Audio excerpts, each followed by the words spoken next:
This is Lucas Ryder, executive producer and co-writer of episode 901, The Skinner. You're listening to The Blacklist Exposed on Golden Spiral Media.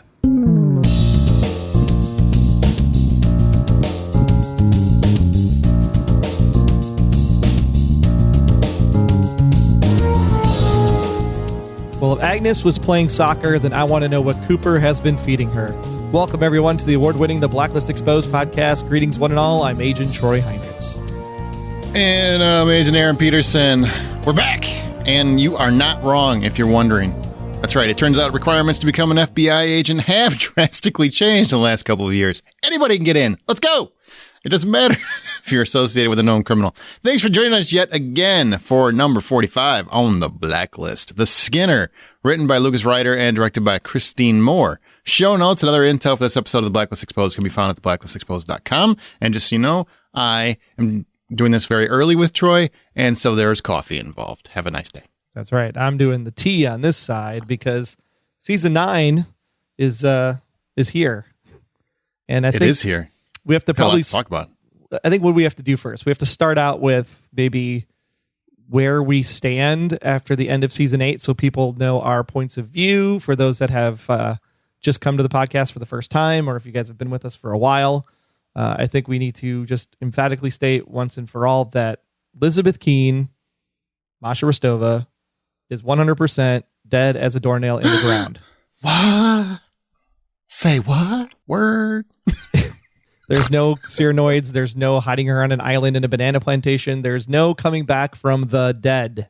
Oh, yeah, there is. Sure, there. I mean, it's the Blacklist. According to everybody I see on Facebook and Twitter, sure she can have. I mean, you know, I don't think they're going to. No, I don't think they're retconning it. Liz is dead. Megan Boone has moved on. She's got a twisted sister deal or weird sister. I keep screwing that up. Weird sister deal that she's off doing. So, you know, she has moved on. And I think the way that you can tell that Elizabeth Keene is dead on the show is the title card sequence. I don't know if you guys noticed, but when the title card sequence comes up and it's like created by John Bokenkamp, and then Spader's face comes up, and then Liz's face used to come up. Liz's face no longer comes up. Now the entire task force comes up in the zoom zoom in the beginning before the Blacklister number appears. Plus, obviously, no Megan Boone in the credits. Spot on an impression, by the way. I learned from you after 9 years. Spot on. Well, you can also, I mean, guarantee Agnes has been hanging with the Coopers for, as TV reference, for the last couple of years. And I don't think if Liz had even a chance of being alive, would that happen? So, correct. Yeah. There you go. Liz is dead. Liz is dead. I think we can accept it.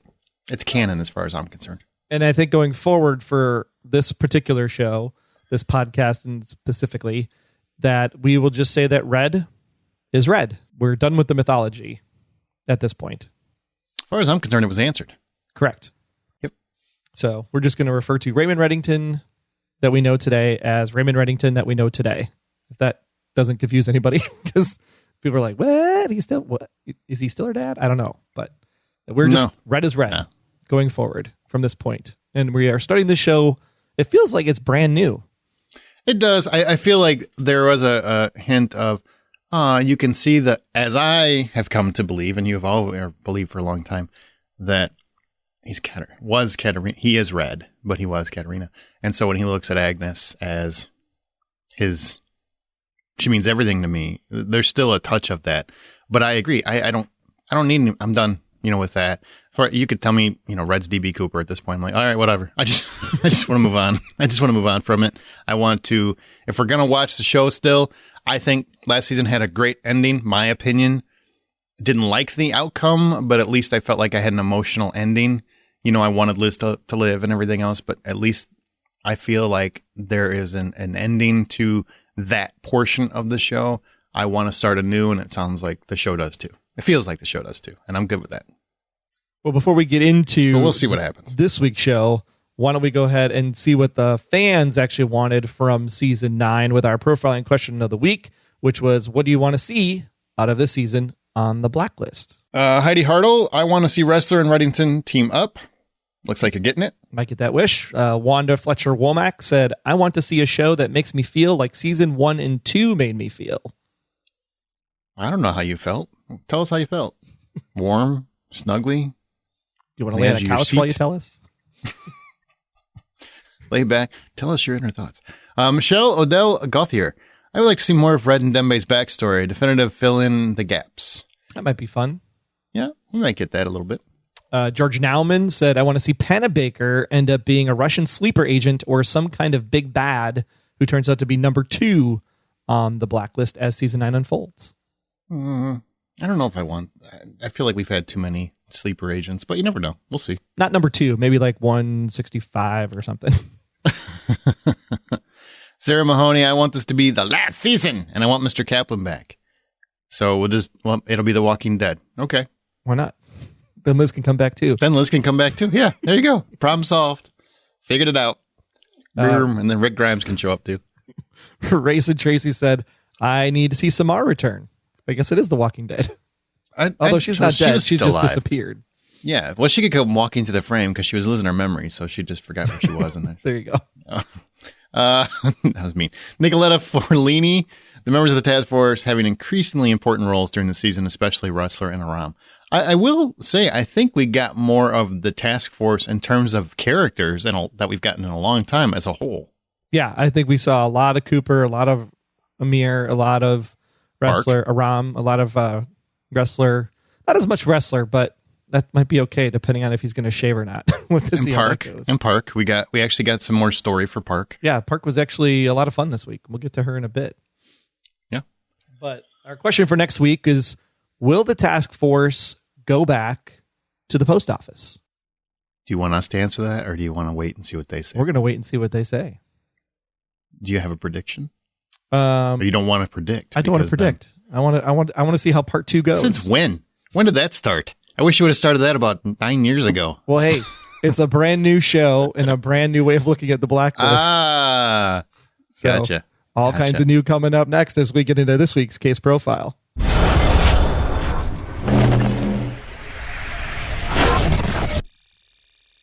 All right, well, it's been 2 years and the Beatles have broken up after Liz's death. Yes, it's confirmed. Like we said, she is dead. She is so dead. They didn't show her marker, though. So I'm sure for some people that means she's still out there somewhere. But she's dead because we saw her die. They are brought back together after FBI agent Dembe. I can't either. Special Agent Zuma. God. Oh, man. I went to college for criminal law. So don't come at me with, oh, it could happen. No, it couldn't. I promise you it couldn't. But, hey, a lot of things have happened in the last couple of years that I was surprised about. So Dembe Zuma is wounded in the line of duty in a quest to find the Skinner.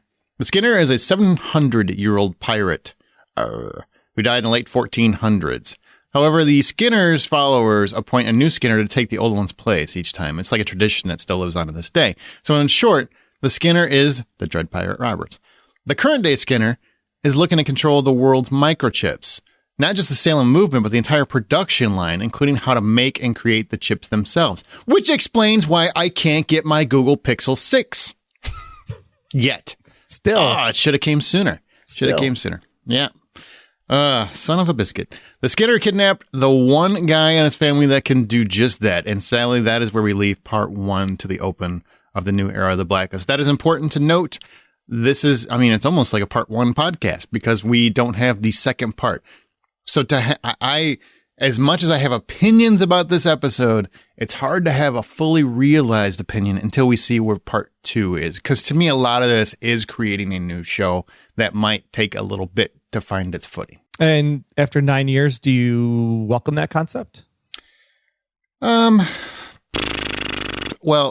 I make no bones. I've always been a Liz fan, so I think she adds a human component, whether you like it or not, to the show. It wasn't always written great, but it is what it is. So I got to let that go and just kind of accept. This is much more by the numbers so far. It feels very formulaic in terms of the Blacklist, but I don't think that's a bad thing necessarily. It just depends on how it plays out. It's too early to tell, man. It's one episode. The first half I thought was very clunky, but I also think it usually is when you're trying to get the pieces in place. I don't quite understand why everybody but Park left the FBI. I guess you were traumatized, sure. I don't know. And this whole coming together and working kind of freelance, I don't know if that's going to play long term, because if you don't have the access of the FBI, how does this whole scenario work? So I don't know. Are we going to be FBI again? Are we going to do this whole thing rogue? So there's a whole lot of questions I don't have answers to yet. So I can't answer that fully. Hence the profiling question of, are they going to go back to the post office, right? Or are they going to be just breaking into people's houses to use computers going forward? Sure seems like that. Show up at parties, use their computer, get out. This was really interesting because I was excited for it to come back to see where it would go. I love the cold open, Special Agent Zuma side, right? You know what's fun? Okay, I will say this. I think he's very good at it. I'm not mad at that. It's just and even taking TV logic into account, it's just too far a leap. He's a known associate of the world's most wanted man, known documented associate of the world. Because trust me, they'd have to document all that.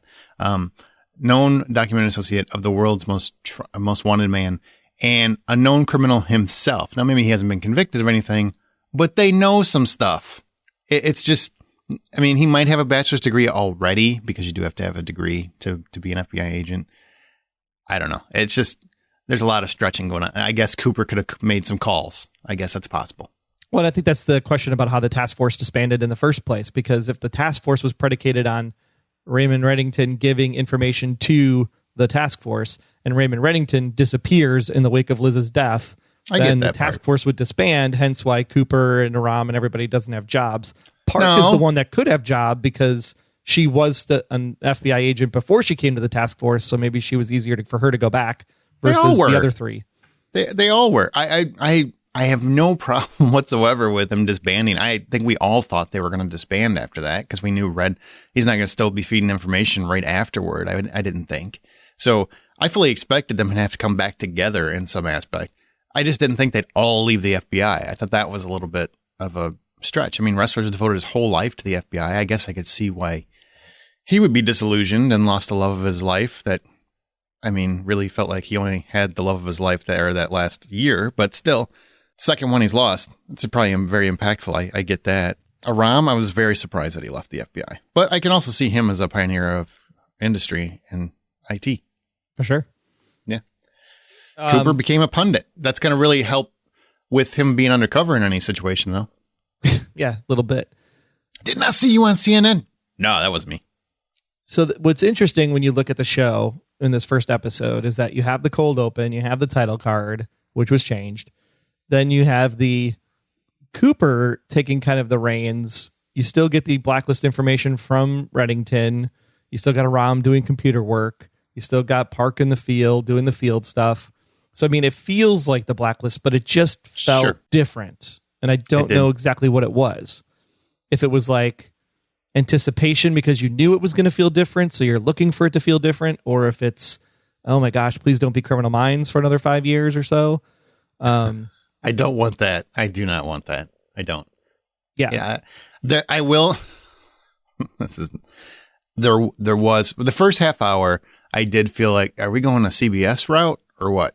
That's how I saw it. That's why I'm saying it's way too soon for me to make a determination on the show until I see the second part. I do feel like the second half got a little better, was flowing a little smoother. Once they're all back together, there's just something about these people are better as a collective than as individual parts. Does that make sense? For sure.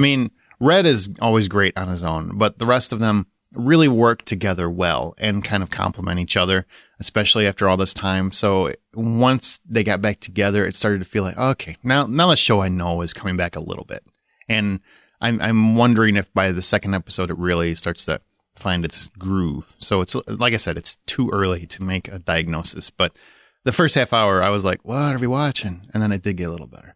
Yeah, there were three key scenes, I think, that really made it feel like it was the old show, which was the cop car break and smash when they kidnap the former Skinner on the side of the road, and then Red pulls up in the car, just shows up. That was good. Like that was a good moment. The stakeout in the park felt very Blacklist from back in the day. And then I think the end sequence with Red and Ressler, like those conversations I felt were very reminiscent of Blacklist of old. So there's hints of the old show. Now we just got to figure out how the new stuff is going to work itself out as far as the story beats and how do we get the Blacklisters and do the tech and that kind of stuff. I do think Ressler kind of turned a little too quick, personally. I feel like that would have been better served the second episode, maybe, than so quickly. Because, I mean, 2 years he's been stewing about this, or maybe he's had 2 years to think on it. I don't know. And he's just okay with where Well, I mean, he was the now. love of Liz's life, so if anyone's going to be the flip-flopper that takes over, it'll have to be Ressler, right? Well played. Yeah, it's funny. Touche. All right, are you ready to get into some characters? Yeah, let's go ahead. Individually. Never listened before. We break down roughly what the story was, and then we go into the characters. I do want to say the opening was very good too. I like the opening, minus the once they said FBI agent, I started laughing. After that, like I did dig it, and shout out to Anthony Pepe for the wound effects, because that was gross, and I love physical effects. Yeah, especially when she was pulling it off and they zoomed in on it. I was like, oh. That was so good. Nice, and it was kind of sticky. And the humor was actually pretty decent in the episode too, when they kept picking on Dembe, or when Dembe picked on Ressler, and then Park picked on Ressler. Oh yeah. I mean, I'm sure we all were like the goatee. Yeah.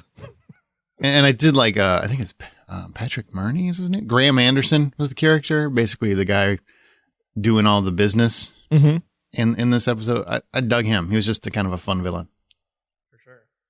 We also do the music of the show, and this week only one song was when the team gets their affairs in order right before Ressler and Red meet up at the end of the episode on the plane. We hear Head On by Jose Gonzalez, and you can get those over on the playlist, both Spotify and on Apple Music. You can find links to both of those over on our website, theblacklistexposed.com. I'm just glad you said that correctly, because in our notes, you wrote it wrong, and it says Joe's Gonzalez, and I'm like, what? That's not how you spell that. That's how you know it's too early. It's too early in the morning. That's what that is. I've been watching too much You on Netflix, apparently. Oh my god, that's funny. All right, so we're moving to characters instead of going like through the events every episode of the episode. We're going by the characters. That's how we break it down. Cooper is now essentially the lead of the show outside of Reddington, like the co-lead. Is he the new Liz? Or maybe he's even ahead of Reddington in this episode, because I felt like Cooper got way more screen time than Spader did. I think they had to ease him back in. Yeah, I mean he's got the hardest arc, because you know why. You know why. You just don't want to accept it yet. He's putting the task force back together in an unsanctioned way to find out who's behind Dembe's wound, and. I mean, I get why people would come together for Dembe, because they all cared about Dembe. He's like the one guy that, even though he did some bad stuff, you knew that he had a heart of gold of sorts. Still stretched to be an FBI agent, but hey, we'll come back to Dembe. So what did you think of Cooper kind of putting the task force back together unofficially, which means they all have to use kind of closed doors? Yeah, this one was interesting because Cooper always seemed like he was by the law, by the book in a way. I mean, he did bend some things here and there, obviously questioned the president in season 6 and took him to task.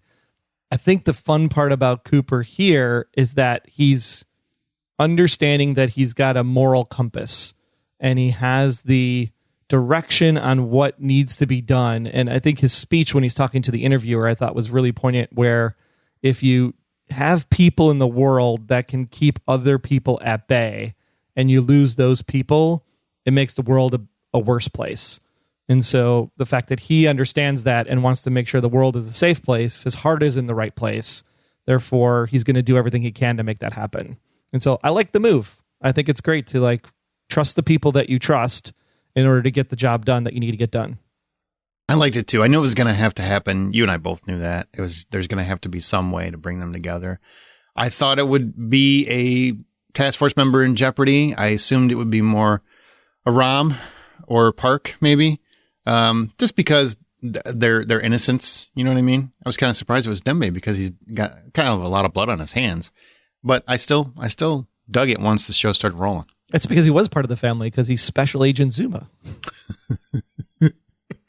Stop. Can't say it with a straight face. All right.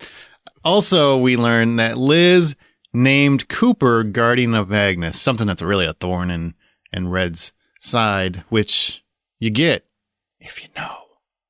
I don't. Would you say it's a thorn though? It's not really a thorn. Oh so no, much. that was a thorn. He was looking at, man. He accepted it and he understood it, but he didn't like it. I think it's more the thorn that Cooper won't let him see her. That's the issue.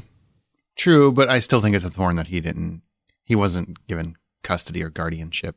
I mean, what do you think about this? I mean, because this is the one thing we did talk about this, I think, in the finale episode. It's been a while. I can't remember for sure, but I think we talked about, do we want Agnes still in the show? And I think we both agreed we did not, because we just wanted the Blacklist and some Blacklisters and, do mythology bad guy wise or something. But now we still have Agnes. So I think we can agree that we're concerned it's going to be similar to Liz and that we're going to have this constant threat of her safety. Because here's my concern. I mean, everybody knew Liz had a daughter named Agnes, correct? Right? The whole world knew that. That wasn't a secret. Probably, yeah. And we know that Red's secret got out, or we think it did anyway. No concern about her? Red had to come out of the cold for Liz, but what do you think about Agnes? I don't know if it's just a story arc. It might just be a MacGuffin in order to get Red and Cooper back together so that we can start whatever this new era is. I don't think Agnes is going to be a focus, potentially. It's interesting. I'm not sure what the motivation is yet. I think it's one of these, like, we have to see what part 2 brings and see if Agnes is in part 2.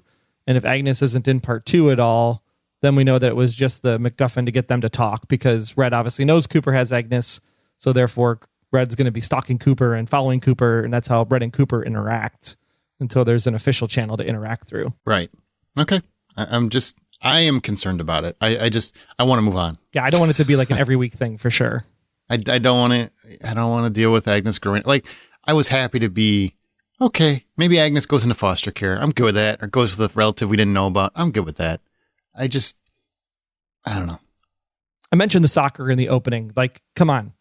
Like, last time we saw Agnes, she was like, what, 5, 6, maybe 7?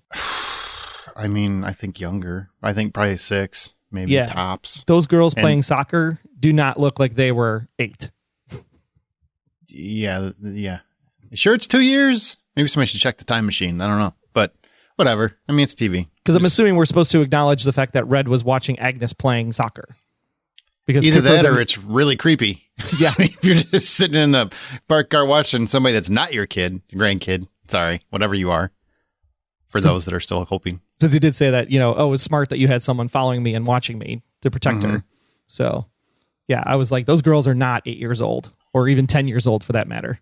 No, I did dig the dig that Cooper threw in there. It was like, nothing's going to happen to that girl on my watch. Like, ooh, snap. Not like the last one, right? Yep. Ouch. All right, moving on to Ressler, whose hair, little messed up, but still didn't move. God, what the hell is with his hair? What is the product, man? And now it's in the beard Gorilla and the stash glue? as well. Yeah, he has one of those beards that drive me crazy. It's one of those where I was looking to see if it connected or not. No, I've got this thing where a beard and a mustache have to fully connect from your hair to your face, to all of your face. And if it doesn't connect at all, I have a problem with it. Michael B. Jordan, very handsome man, but he's got that problem. Like, where his mustache doesn't connect to his beard. It drives me nuts. And now I've got the same thing here with Diego. There's a whole lot on his cheeks. There's a whole lot of hair not there. And I'm like, where's that? Can we get that filled in? Just, makeup guy? Get in there and add some hair or something. It's driving me nuts. But what do you think about disheveled Ressler? Well, I can understand why he went back to Detroit. That makes sense. I can understand why he's working on the cars, because his brother had the car shop, if I remember correctly. And so if he's his not brother, who's in Halloween Kills right now, which is weird, right? Weird trade-off. That is a weird trade-off. His brother's off fighting Michael Myers. But so he's working with his brother in Detroit because he's obviously not in the FBI. He immediately picks up on the Reddington name from Cooper's press conference interview. And clearly he is distraught because he lost the love of his life. He believes it's Reddington's fault, but yet I like the speech at the end. I mean, granted, yes, it seems like he flipped a little too quickly, but when you give in the fact that it's been 2 years since Liz's death, did he flip that quickly?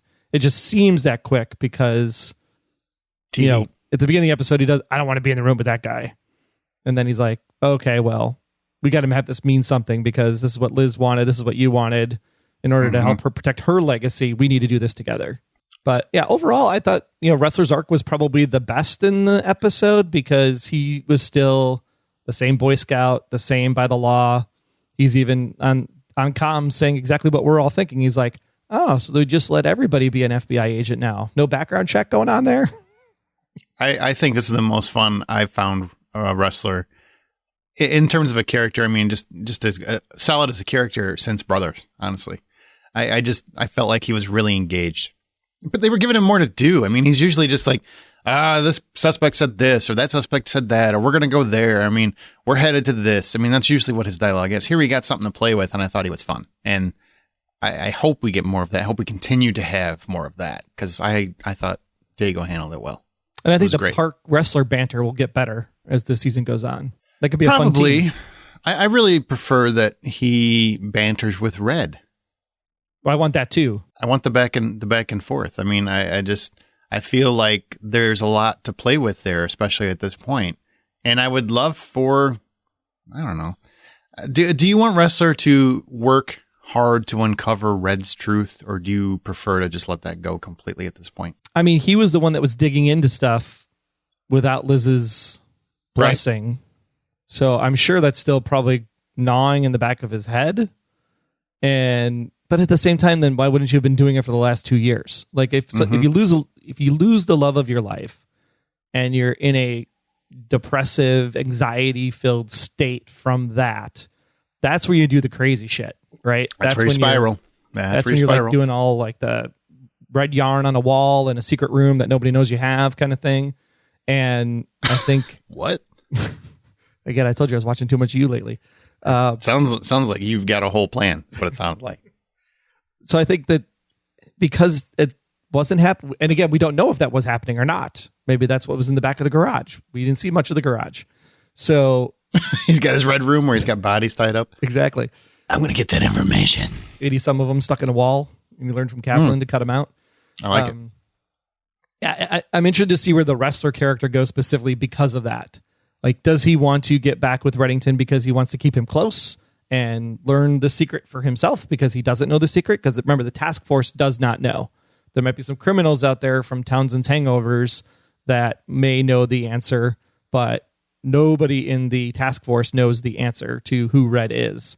And so, right, and that's my question. Do you want to know, or at this point, because, you know, at the beginning of the show, you said, well, Red is Red, and we're good with that. Because in our minds, it's been solved. I think it's very clear, especially if you go watch the finale and you just kind of watch it slow motion. But on the same token, do you want it? Because I know we've been sick. We've thought the mythology part of who Red is has been drug out already. So we're all ready for it to move on. Are you good with if they never bring it up again? Are you good with it? I think that's one thing we said. We said it'd be great if the audience knows, but the task force doesn't know. Because then you can play with the story and we can be like, oh, Ressler, you're such an idiot. How can you not see that? Little nod here and there. Yeah. Not a full-fledged, like make it a 22 episode arc to find the answer of who Red is. But as the pieces start to come together, it would be kind of interesting to have that one like end of episode 2-minute nugget where you go, oh crap. Like Ressler's starting to uncover stuff. And then he comes to his own realization slowly, but not as the driving force of the show itself. I don't want it at all. I just don't need it. I don't need that anymore. I feel like that has been burned out. It's just not, as a fan, that's not fun anymore. Who is Red is not fun anymore. It's no matter what would have happened. You could have told me it was DB Cooper. It wouldn't have mattered. I still don't find it fun anymore. The show is still fun with Spader and the characters and the blacklisters and how crazy they can be and tracking them down and whatever new mythology you build. But the whole who is Red is not fun to me anymore as a fan. Yeah, and Period. I think that's the way that the show's going to go, to be quite honest. They're going to focus on bad guys, interesting stories, how's it going to work into captains of industry, current economies, criminal, cyber, all that stuff. It's going to be, it is going to be probably feel a little CBS-y. Not there's anything wrong with CBS, but there's a very formulaic mantra to CBS type shows. This may feel like that, but that's how you also keep it on the air for many years to come. I'd much rather watch NBC. So Dembe is an FBI agent. We've established that. That happened, gets wounded, spends most of the time in his bed. But are you surprised that he left Red's company? I mean, that he went on, because obviously he was mad or hurt that Liz died, and that led to his separation from Reddington, because Red has his new right hand now. Well, I think that's when they said, like, we want to see more Red and Dembe stories, that's a story I think I would like to see.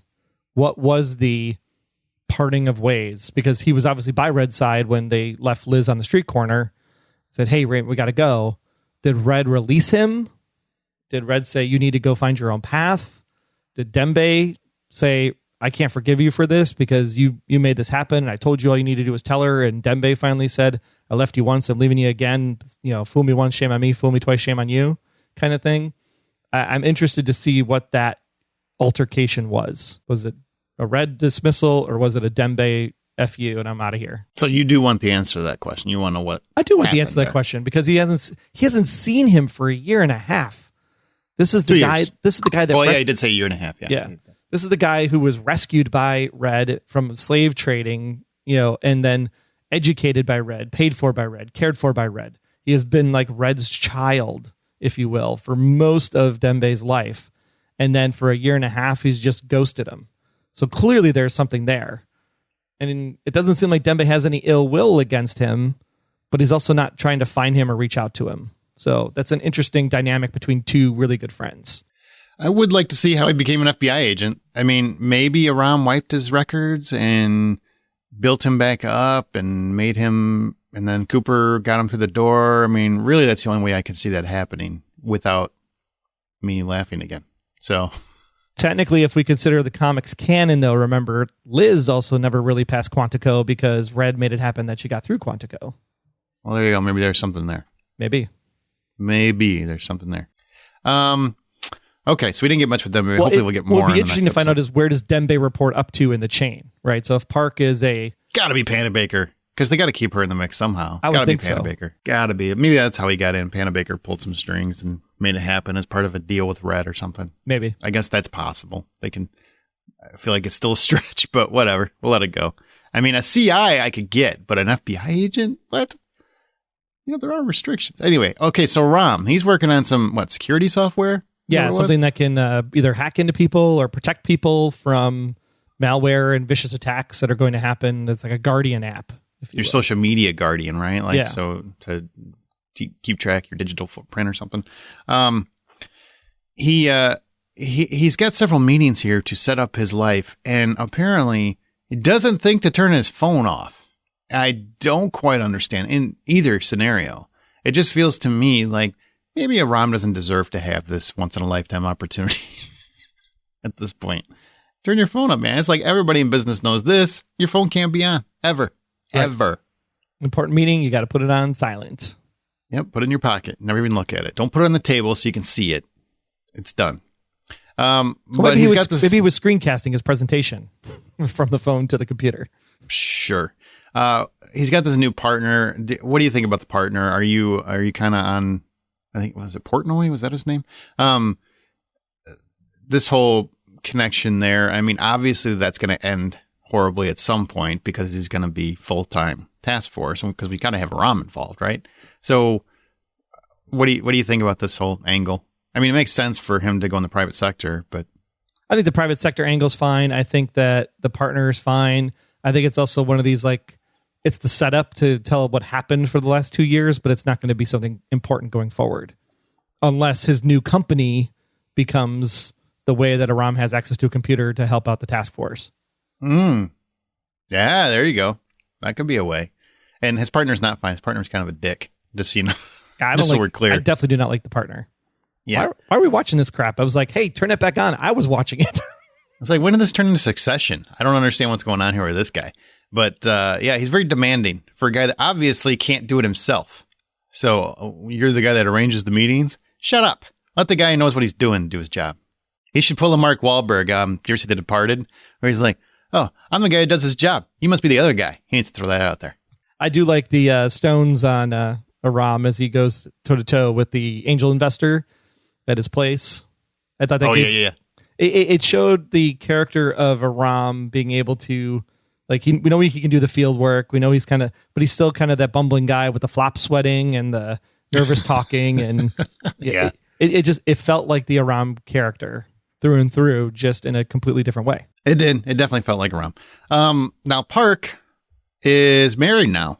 Left the field, too, for her husband. I like that she's still in the FBI because, honestly, she had the least connection to Liz. I would have been really surprised if she quit, too. I agree. And I think even with her past history with the FBI and being exited from Alaska, the fact that she's still there shows that she did great work on the task force so that people recognized her.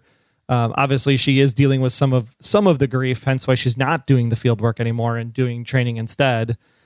So there's a little bit of that, which I think makes sense. I think Park was actually one of the more interesting characters in this episode. I thought from what Park did in the previous 2 seasons she was in, I think this season it seemed like she was a more well-rounded character. She had a little bit more fun with the character.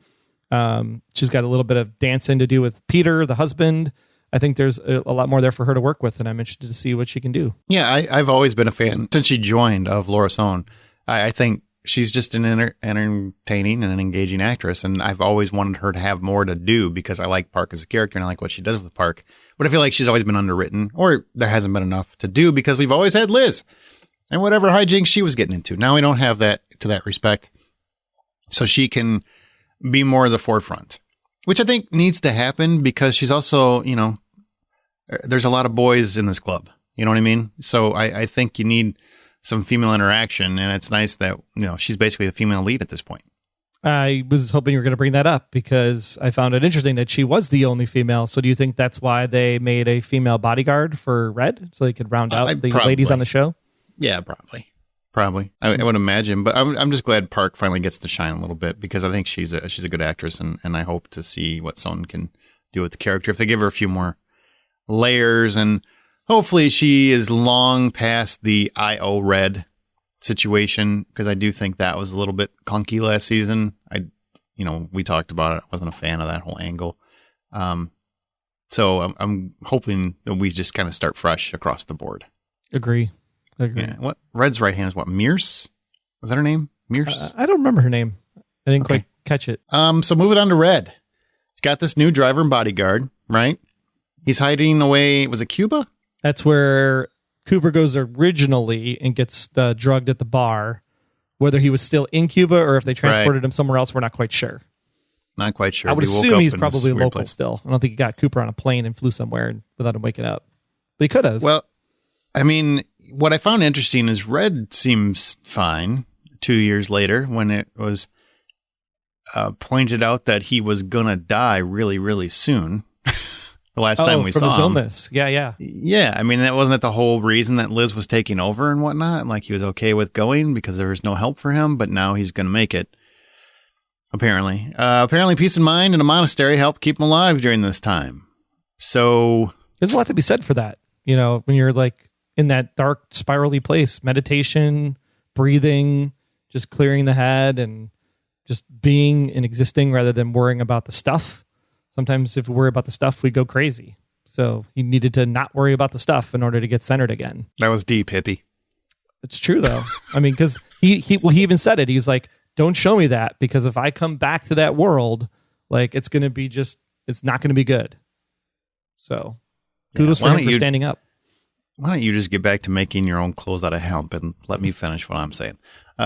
So he's still pretty guilty over Liz's death. Rightfully so, because it's your damn fault. Period. Hard stop. And because it's your blood relation. Period. Hard stop. Hard stop. So, yeah. I mean, wow.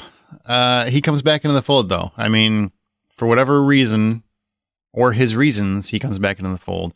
And of course, he does reiterate that Agnes means the world to him, but he also honors Cooper's wishes to not directly contact her, even though he's still kind of stalking her in a creepy way. Right. Are you good with this whole how he comes back into the fold? Are you bothered by the fact that he just apparently is feeling better? Do you like the hair? No, lack thereof? Yeah. Spader's character seemed, I mean, I don't know if he's better. Did he say he was better? Because he didn't look better. It looked like he was still kind of like maybe a little bit weak. Wasn't the... They're still playing him very sickly, I think. It felt like a little bit, yeah. So maybe not very, on a way to stave off whatever infection was coming and things of that nature. And I'm wondering if I'm still wondering if the illness was that the virus or whatever that attacked Russian men, but could also go to Russian women.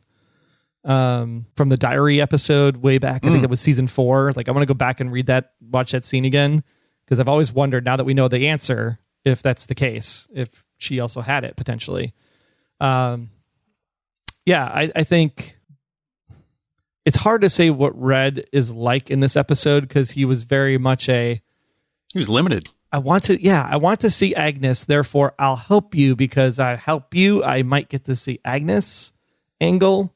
Like, that angle, I don't want to see that angle going forward. Either I want him to be in, or just let the task force do its own thing. And Red doesn't need to be in the show. And if Red doesn't need to be in the show, then it's like, well, then what's the show? I know I said this in the finale when we talked about it last year, that I totally see and appreciate that Red will probably want to continue doing the Blacklist to honor Liz's memory, because that's, she died trying to help people and he owes her for that, so to pay his blood debt, essentially. I'm fine with that as the angle. I don't want the Agnes angle either, honestly. I'm with you on that. Which the blood angle comes up to play once he finally has that conversation with Ressler at the end of the episode. Which surprises me that it took 2 years to even have that conversation. I would have thought maybe Cooper would have had it immediately after the events with Liz. Like, hey, she died on your watch, and to do this work that you insisted on. Like, she would have never even been in this danger if you wouldn't have came back. Just so you know. Well, maybe just after he leaves the street corner, he disappears for 6 months. I mean, he went to the opium den, and then Kate May, and nobody really knew where he was. And then Aram was able to find him finally at Dom's house. Mm-hmm. So maybe he disappeared and he couldn't have that conversation. Oh, by the way, better solution. Apparently I'm smarter than Reddington. Just kill Tom to begin with. Make him disappear. No worries. That was really the only problem, is Tom was in the mix in Berlin and whatnot, but just make Tom disappear and then get to Berlin. Problem solved. 9 years of strife. You could have just been with your daughter the whole time. Hey, what do you have anything, just final word in terms of people that don't believe that that's the solution? Or are you just like, it's your, whatever you want to believe. I don't care. I've already stated my piece. Yeah. People that want to watch the show, how they want to watch the show, that's up to them, right? That's their enjoyment. I'm not going to take away their enjoyment and what they want to do. I think as a TV film person who's spent 2.5 years of their life watching the medium, going to school for broadcasting, going to school for TV and radio. It's the sequence and the way it was shot and the way it was filmed and the way it was presented. It is a 100% confirmation that Red was Katerina. Agreed. And I was against it. So, I don't know what to tell you. It is what it is. But if you still want to believe that there's some retcon, switcheroo, like the Blacklist is what the Blacklist is, and they could always write it in a certain way that, it really meant this. And I'm not going to say that the door wasn't open. It definitely could happen. But like we said at the end of season 6, right? If Katerina tells Red, hi, I'm Katerina, you got to believe it until you're shown something else. So today, at this point in time, Red is Katerina and Agnes is his granddaughter, and that's why she means the world to him. And I think I really don't think they'll retcon it. I don't. I think that would be kind of a slap in the face. A little bit. Other parties. So there we go. That is our part 1. And like I said, this is a half of a podcast because you can't really do the whole thing till we get part 2, right? I mean, that's the deal. Correct. Yeah, part 2 next week. Again, Thursday nights. If you missed this week, just remember it's on Thursday nights at 7 Central, 8 Eastern and Pacific in the States. So make sure you come back for part 2. Yeah, and that is why our show, isn't going to be as on schedule as it was previously. We try to get it done as fast as we can. Unfortunately, with Thursday, and then when we get it, it's the time delay is we're trying to work it out still, schedule wise for us. Because we have other podcasts we do and have other commitments, so we couldn't just change everything for the one show. Yeah, so technically we are still delivering the show on time, Fridays. Still early, really. Still early. I mean, and if you're a Patreon supporter, you will get it earlier going forward. This first episode will kind of go to everybody at once just because the season's getting started. But after that, it will be, I think, Saturdays for the general public and Fridays for Patreon supporters. Correct. Yeah. So if you want to be a Patreon supporter, just $5 gets you access to the Patreon subscription. You can go over to Patreon. That's patreon.com/theblacklistgsm. And if you go over there, you put $5 in the hat, you'll get the podcast one day before the rest of the world. We're also going to do something new this year where we're going to do a kind of AMA. So if you are on Patreon, we'll basically have like a question and answer. Ask Aaron and I one question. We'll do those once a month to give you guys a little bit of a bonus and get to know Aaron and I a little bit better if you haven't already after 9 years. Who you? But yeah. New phone. Who this? So we'll put that post up for October. Since October's almost done, we'll get that out next week. And then just answer the question there on Patreon or hit the Patreon mailbox. But we're just so glad that you guys are still supporting the show after all these years. And hopefully we can do some fun stuff. Yeah, and we do want to take a quick second to say thank you to those that are supporting the show on patreon.com/theblacklistgsm. Special big thanks to our honorary blacklister, Patricia. Also, special shout out to our task force members, Judy and Sharon, Rory, and welcome Karen, now an official task force member. All of these people receive cool gifts from us, and you can get a cool gift as well for donating at the $20 level or higher. So if you want a cool t-shirt or a coffee mug, you do. You don't have to stay at the $20 level forever, just a few months to get the cool gifts. Yeah, and we also want to say a special shout out to Ari, who's also now an official task force member. $20 because Ari, if you don't know, is actually a friend of ours, Mr. Kevin Flynn, who does an awesome podcast for Law and Order. It's called These Are Their Stories, the Law and Order podcast. And it's a great podcast that we beat for the award.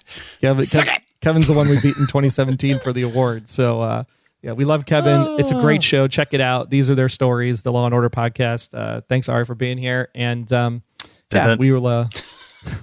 We'll just keep that plug going for Kevin as long as we can. Oh, that's funny. That's funny. Thanks for supporting us. Thank you. All right. Well, we got your special agent intel on this episode coming up right after this. You obviously love podcasts, but are you also a fan of movies and television? Do you want to listen to a show that reviews entertainment honestly and casts pretentiousness to the wind? That debates both film and TV topics in a fun, good-spirited way, while still getting to the heart of why we all love them so much? Then don't miss the award-winning weekly podcast, The Hollywood Outsider, now available on your favorite podcast app or at thehollywoodoutsider.com. All right, Special Agent Intel. Chuck Gibbons on Patreon. Season 9, Special Agent Intel. For 58 minutes, I really struggled to get it in the show. 58 minutes. Damn. Well, he's still counting the hour. He's not counting the 42 minutes that it actually runs. I'm like, did you see 14 minutes? I didn't see. Where did that come from? Felt like a cover band rather than a real thing. Ouch. Ouch. Like Steel Panther cover band? Or more like a band missing 2 key members. If this was a pilot of a new show, I'm not sure I'd keep watching, but Ressler brought it at the end. What a finish. Whew. How do you feel about Chuck's comment? That's scorched earth a little bit. I mean, I can see how he feels that way. Again, I can't judge it till I see part 2. That's kind of where I'm at. I mean, the first time I watched it, Chuck, I'm not going to lie, it's kind of how I felt. I don't know about the missing 2 key members part because I know where they went and understand why it was that way. 2? Where's the other one? Who's the other one? I'm trying to figure out who the other one is. Oh, about it. John. Yeah. John. That makes sense. I'm thinking in front of the camera. My apologies. Yes. But the show wasn't bad. I enjoyed it. It felt Blacklist. It felt like things were there. I disagree. Think we need to see part 2. I disagree with that part. It did not feel like Blacklist until the last scene to me. I mean, he already elaborated on how he felt. I did think it was very clunky the first half. I'm with you. It didn't take me 58 minutes because it's only like 42 minutes long.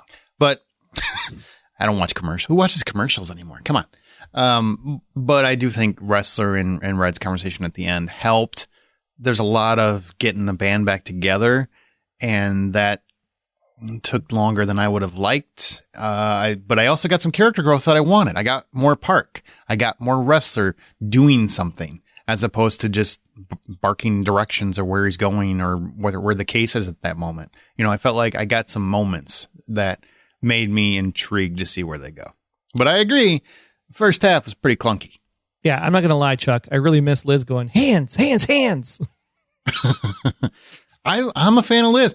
I haven't changed that stance. I'm still a fan of Liz. Even if she was underwritten sometimes. But she's gone now. She's not part of the show. There's a new show. I wouldn't say new concept, but a new show for sure. Just same character. It's a spinoff, right? It's a spinoff. Yeah. It's a spinoff that we should have gotten, not the one that we did. Dee Dee Helliot said, I'm liking it so far. I like the similarities between Red and the Skinner, between the myth and the man, and how no one knew the original Skinner died. So they had someone take his place. Very interesting parallelism there. Mm-hmm. That's good. This comment has made me laugh. Sorry. Michelle Jones. I don't read the comments until we actually do the podcast because to me it keeps it a little more fresh.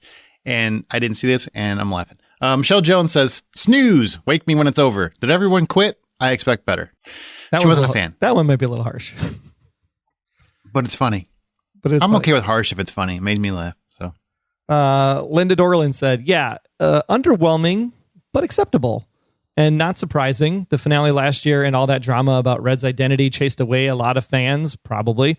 So probably a good move to reintroduce the original story, the criminals on the Blacklist. But it needs more Spader and was a bit of a snoozer for me. That's two snoozes. Twice the two snoozes. How do you feel about that? I mean, we get to 4 or 5, then that's the customer sat score right there.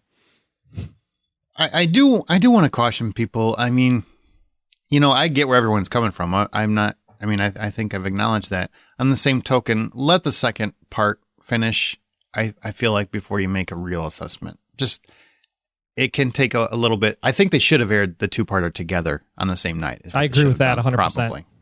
George Nauman. You're gnawing at me, man. It was, hello, Nauman.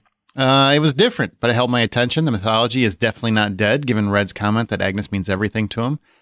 I would say it kind of just reinforces what we already said. I was more surprised that Liz made Cooper Agnes's guardian, but it makes sense. Also, weird not one mention of Red's illness. I think they alluded to it without mentioning it. I do still think it's weird that they would give Agnes to Cooper, just because I don't, but if that's what the will says, I mean, so be it. Yeah, will's a will. I just mean because wouldn't Agnes still be in danger with Cooper because everybody knows who he is, especially he's running around doing talk shows. I mean, drawing attention to himself. I don't know if that's a great idea. Yeah, good call. And then Race and Tracy, finally, it was weak. It has lost its edge. Ouch. I don't know. Like I said, it's the first part of a 2-parter. I will wait until the second part before I have a firm stance one way or the other. But it's still early and it's kind of rebuilding the show. But we know what's funny, Troy. In this day and age, you and I talk about it on our other podcast. We talk about it all the time about how shows don't get more than 1 or 2 episodes anymore to really find their footing. Do you feel like this is an exception because if you've been with it this long, give it a couple? Or do you feel like, nah, same rule applies? Because this is basically starting over. I mean, you're talking to the guy who's given 17 years of Grey's Anatomy. It's a good call. Yeah. Good call. I mean, I'm the kind of person that if I'm into something long enough, I'm going to stick with it till the end, even if it's not great. I don't think this is not great. I think this was it's a setup episode. I mean, anytime we've talked about setup episodes, even mid-season on the show, we've talked about, it was a filler. This was a filler. It was a welcome back to the show. Here's where everybody's been. Here's the problem at hand. Next week, we're going to get some super duper awesome stuff, I think. And then from that point forward, you make how that resolves and what comes out of that. Like we said, will they go back to the post office? Will they become FBI agents again? Will that all or will they just work out of the bunker in Lithuania? Who knows? The that I think needs to be seen. And once we see that, then yeah, like 3, 4, maybe we get to the winter break before the Olympics. And that's when you're going to decide if once the Olympics hit, you're going to go, I'm not going to come back. Or no, this is actually really interesting and exciting. And I'm going to stick around to the rest of the season. And that will conclude our discussion. Excuse me. That will conclude our discussion. So now is the time to recommend the Blacklist to your friend, enemy, or neighbor. And when you do, please also recommend they listen and subscribe to the Blacklist Exposed podcast, the Blacklist Exposed podcast. All the case profiles can be found at blacklistexposed.com and everywhere great podcasts can be heard. For more great Aaron and Troy hijinks, follow us on your favorite social media outlet. I'm at Troy Heinrichs. He's at Aaron Smirks. Together we are at The Blacklist GSM. We also do a great podcast called The Hollywood Outsider. So make sure you check that out at Buy Popcorn. You can talk about the show, the podcast, or anything you want. And if you're on Patreon, make sure you answer our Ask Me Anything monthly post so we can put that episode up for you. Again, anything, not just about the Blacklist. So give us some crazy stuff, and we'll answer it for you all, the paying people. And I'll be brutally honest. I will. Because nobody else will hear it. Big thanks for listening. Don't forget to answer our profiling question. Will the task force go back to the post office? I'm guessing yes, because I bet that set's still there. Anyway. I'd be interested to see what they've actually built at the set if they don't. Could get good. I'm really excited to see what's coming up. So thanks, everybody, for listening. Be sure to come back next week for part 2 of The Skinner. See y'all. Until next time, I'm Agent Troy Heinrichs. That's at Troy Heinrichs on Twitter. And if you want to learn more about me, just visit, about.me/Troy Heinrichs. And I'm Agent Aaron Peterson. You can hear me talking about movies and TV on the Hollywood Outsider podcast, as well as Remake This Movie Right. We are available at thehollywoodoutsiders.com or on Twitter at 5popcorn. Be sure to subscribe, download the app, submit your feedback, but most importantly, keep yourself off of the Blacklist.